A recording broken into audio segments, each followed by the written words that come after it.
Yeah. Ay, ay, ay. Well, I'm going to try to stand for my talk today and not sit. I'm going to keep that there just in case I start getting dizzy or incoherent or whatever.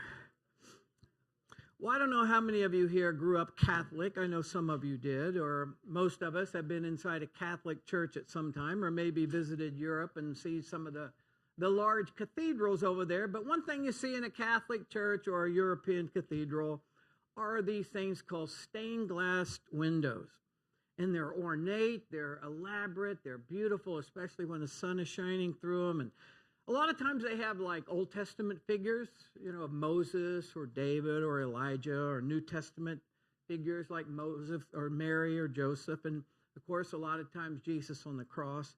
And sometimes you see one that looks like this, that has Jesus and the 12 disciples memorialized in stained glass.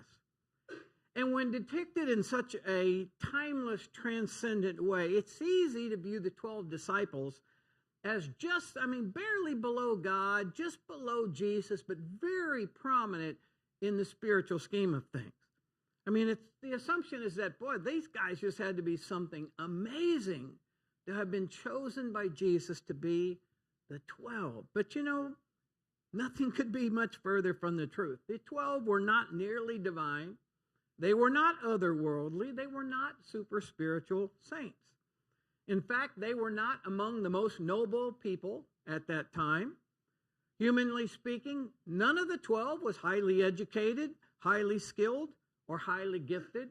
In fact, their most distinguishing mark seemed to be how ordinary they were. Some were just fishermen. They went out every day early in the morning, and they spent their entire day on a boat just trying to catch enough fish to take it to the market to eke out a little living. Others were tax collectors, which is be like working for the IRS, similar thing. Some were just manual laborers. They just had a shovel or something. They just worked in a field somewhere. Not one of them was a renowned scholar. Not one of the 12 was a theologian. Not one of them was an orator or a successful politician. None of them owned big businesses. They were total outsiders to the religious establishment of the day. They didn't appear to have any particular talent or intellect that would make them stand out in any way. They were, on the other hand, prone to mistakes, prone to lapses in faith, and slow to learn. Jesus even remarked on several occasions how they were not real quick to catch on to things. They were not the Three Stooges, but close. You might call them the disciples, because they didn't always catch on. And so today we're kicking off a series about the 12 followers, the main guys, the inner circle of Jesus. We're calling the Entourage. And in the upcoming weeks, we're going to explore each of these 12 men who Jesus handpicked to be his inner circle. And for 3 years, he spent an incredible amount of time with these men, teaching them, training them, preparing them. And the word disciple itself means learners. And they started out pretty rough around the edges as learners. They didn't know much. They ended up as messengers, which is where we get the word apostle. First they learned, and later they were sent out as Jesus' messengers. But why did Jesus choose these 12 particular guys? Multitudes of people, thousands of people that he could have chosen. And yet he decided to entrust the most important mission in human history to these men. And there was no plan B. If these guys screwed it up, if they failed, the eternal consequences for humankind would have been unimaginable, right? If they screwed up and didn't take his message to the ends of the earth. And Jesus did not select from among the religious leaders of his day, no scribes, no priests, no Pharisees, but instead he chose what seemed to be unskilled, unrefined, remarkable and ordinary men. In fact, people probably a lot like you and me. Maybe less sophisticated than some here, less religious than most, The 12 disciples were as likely to drink or use profanity as to get in a fist fight as anybody else in that time. They were a motley crew, certainly not world changers. And yet they were. They were world changers. And we're going to go from week to week. I think you're going to feel better and better about yourself as a Christ follower when you compare yourself to some of these guys. Because there were several in this group that were probably a lot like you. And they were so diverse and so different that there's at least one of these disciples, I guarantee you, that is very similar to you. And not one of them fit the typical religious stereotype of their day, just like many of you don't fit the stereotype of your average churchgoer or in our day. And so we're going to start things off with Peter. Did you know that when the 12 disciples are listed, his name is always first? Is always mentioned first. He was a fisherman. He was a people person. He was married. He lived in a very small town called Capernaum, about 1,500 people, and it was on the north shore of the Sea of Galilee. He lived his life in obscurity, although he was probably well-liked because he was a kind of a dynamic, fun guy to be around. But without Jesus coming along, no one would ever have, in history, have ever remembered the name of a guy named Peter. And in this passage, Jesus calls Peter and his brother Andrew to follow him. And you'll notice at the bottom, and it says, and at once they left their nets and followed him. And it sounds kind of abrupt, like Jesus said, follow me, and they go, follow him, like a robot, just like, yes, we will follow, like they were hypnotized or something, right? But it wasn't like that. Jesus had been around, he had been speaking, he had been performing miracles, and I'm sure that Peter was among the crowd on many occasions, witnessing Jesus teaching these great truths, about God and performing miracles. And so when Jesus challenged them to follow him, they had probably already given this some thought. Maybe Jesus is the long-awaited Messiah. And so while it seems really abrupt that they just dropped their nets and left their boat and followed him, it wasn't like a friend of mine from high school. One day her older cousins drove through and said, hey, we're on our way to Woodstock. You want to go? She said, sure, why not? And so at age 15, she winds up at Woodstock. That's not what happened here. While Peter certainly didn't know everything he was signing up for, it wasn't just a total blind leap, either. He knew enough to know when Jesus said, I want you to follow me. He said, I'm in. I'm in. And anybody, when you first become interested in spiritual things, or you feel maybe God is kind of trying to get to you or something, you don't know everything. And you shouldn't make a decision of the magnitude of following Jesus lightly, right? I mean, if you met someone and an hour later you asked them to marry you, that would not be a very wise thing to do. If you went to see a house and you and then you signed a contract for $300,000 15 minutes after you walked into that house, probably not a smart move. Really important things in life we need to do due diligence on beforehand, right? Sometimes people will walk into a church and the pastor will say, you need to come forward right now today and give your life to Christ. And they're very urgent about it. And sometimes that's good, but sometimes it's like, hey, I need to think about this first.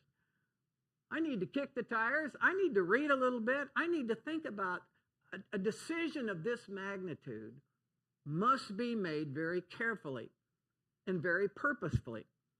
You got to have all the information on the table. And around here, we understand that it does take people time.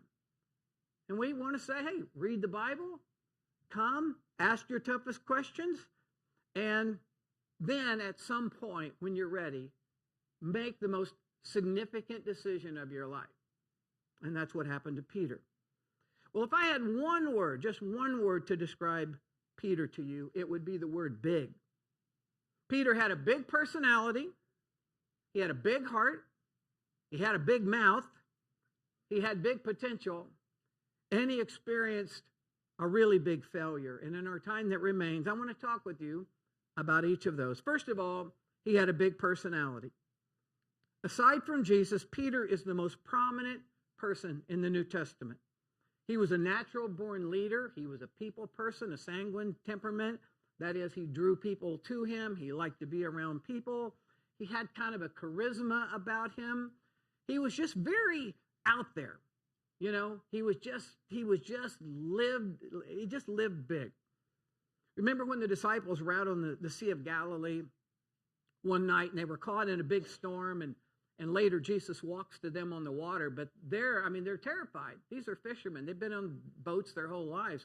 It was so bad, they're like on the radio, you know, Mayday, Mayday. They're sending up flares. I don't know who they'd be calling because, anyway, sending up emergency flares, but they spot Jesus. And you remember what Peter does.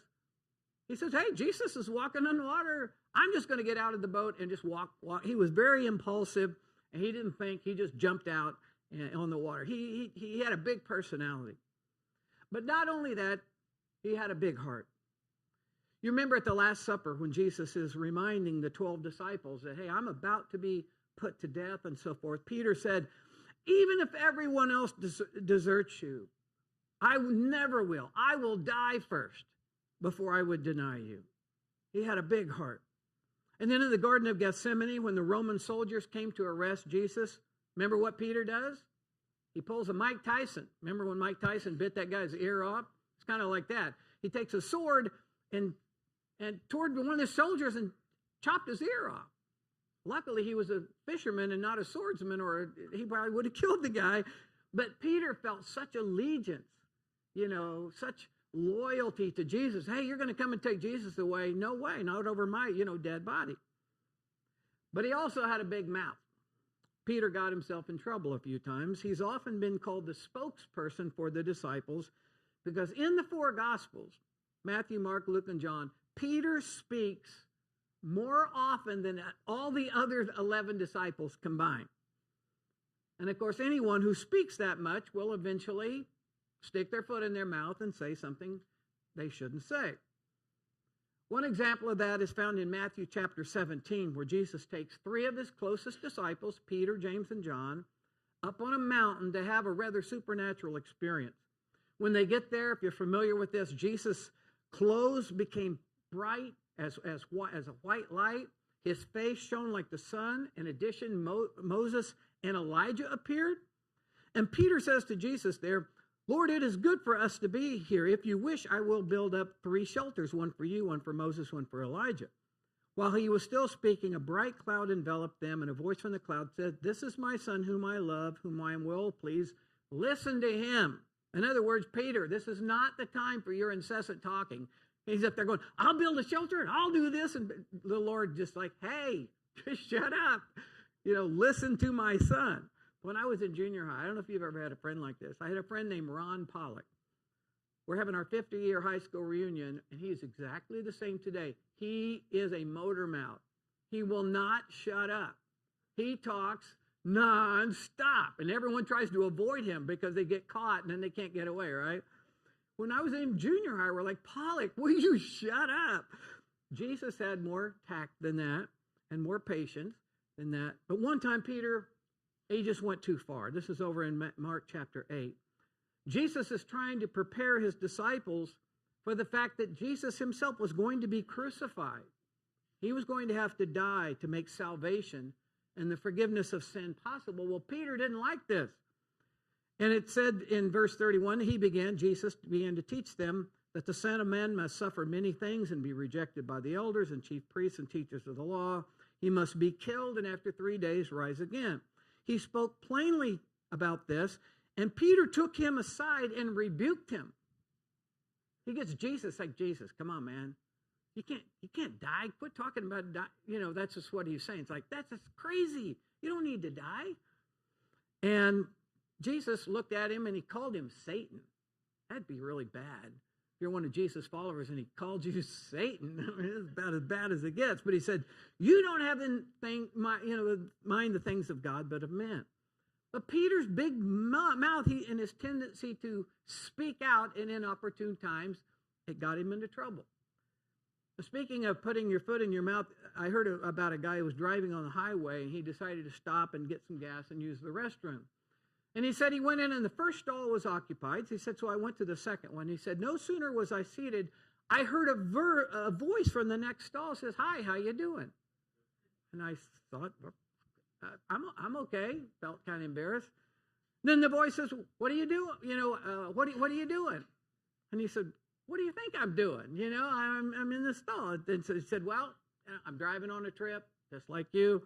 Then he heard the guy in the next stall say, look, I got to call you right back. There's some moron in the stall next to me answering all the questions that I'm asking you. Anyway, big mouth. Peter also had big potential. Now, I don't know how many of you are Thunder fans. I think Barbara has her Thunder shirt on over there today, and Tanner has his Thunder shirt on. One of the reasons they've had so much success in these 15 years that they've been in Oklahoma City is their excellence in scouting and drafting. You might remember when they chose Russell Westbrook as the number 4 pick in the draft, and the national media just ripped them for it.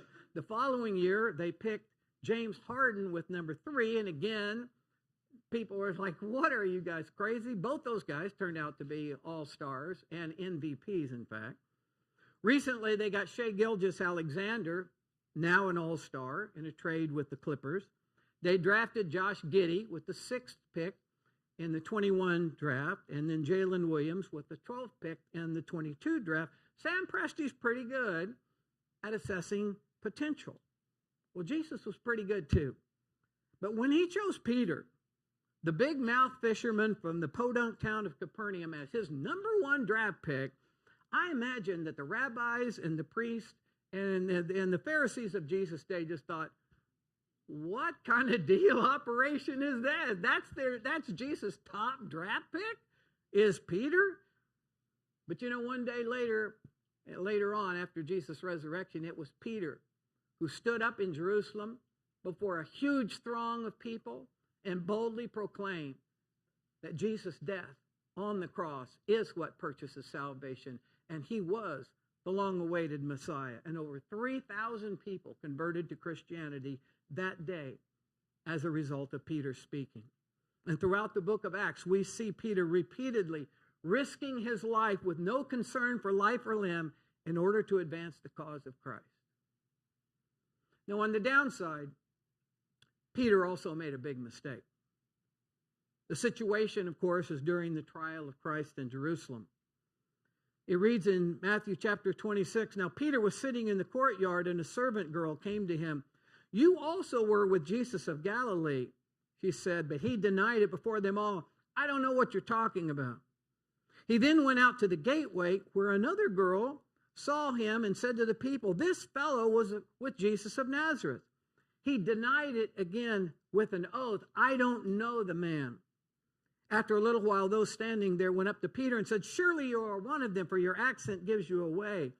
Then he began to call down curses upon himself and swore to them, I don't know the man. And immediately the rooster crowed, and Peter remembered the word Jesus had spoken, before the rooster crows, you will disown me 3 times. And he went out and wept bitterly. Now, it was not that Peter wanted to deny Jesus. Earlier, he had promised with great emotion that he would never fall away. He would rather die than disown Jesus. And he meant it. But he caved in to fear, and he failed Jesus in the most tragic of ways. So in a way, Peter was also a big contradiction. He was so bold when he when he stood up for Jesus in the face of the brigade of Roman soldiers, but such a coward when he shrank in fear when a girl asked him, during Jesus' trial, if he knew who he was. He was so hot-headed that he told Jesus that just call down fire from heaven and consume all these people that disagree with us. But he was so tender-hearted that he went out and wept bitterly after he had failed Jesus and betrayed him. He was so insightful. He was the first one that said, Jesus, you are the Son of God. You are the Son of the living God. But so dim-witted that he said, no, Jesus, you're wrong. You got it all wrong. You don't have to die for people's sins. In other words, Peter was a lot like you and me. I mean, haven't you ever had really noble aspirations to live for God and always do the right thing? And yet you sometimes live for yourself and choose to do something that you know is wrong. Sometimes you'll take a stand and make it known that you're a Christian. At other times, you're kind of embarrassed and ashamed.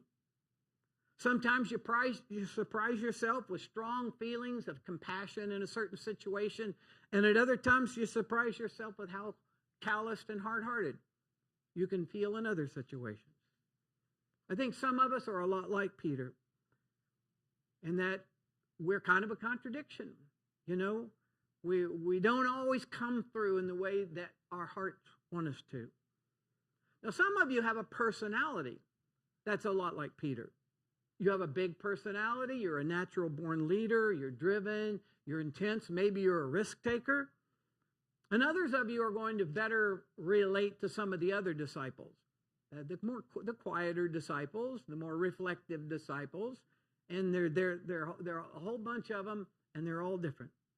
But I want to wrap this talk up by giving you 4 ways that what we've talked about today can relate to you personally. Number 1, God created you to be like you are on purpose.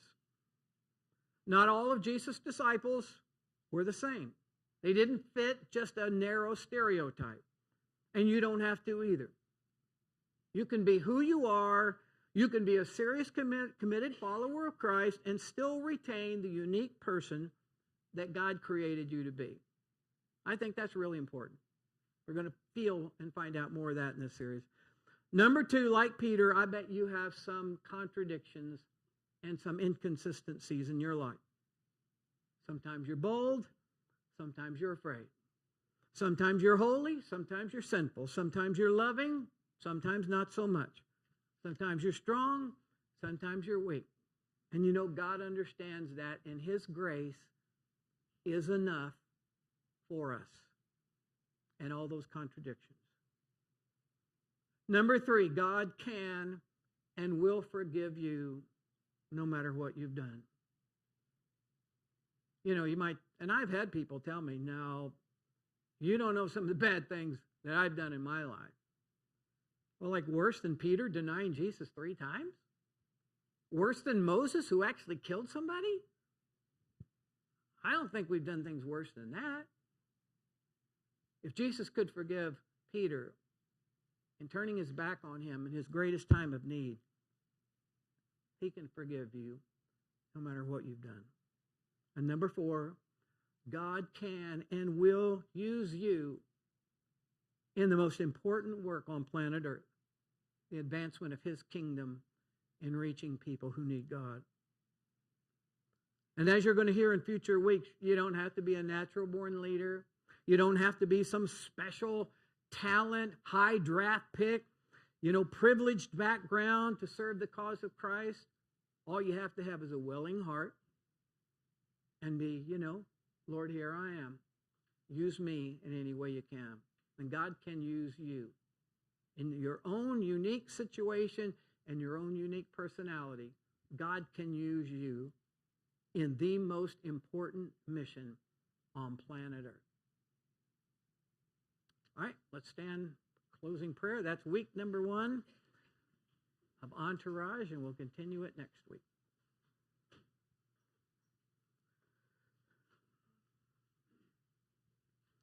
Lord, I'm grateful for the opportunity to take some time in these next couple of months to talk about who and why Jesus chose these particular people and all their flaws and their strengths and their humanness and their passion and their mistakes and all the things about that made them who they were.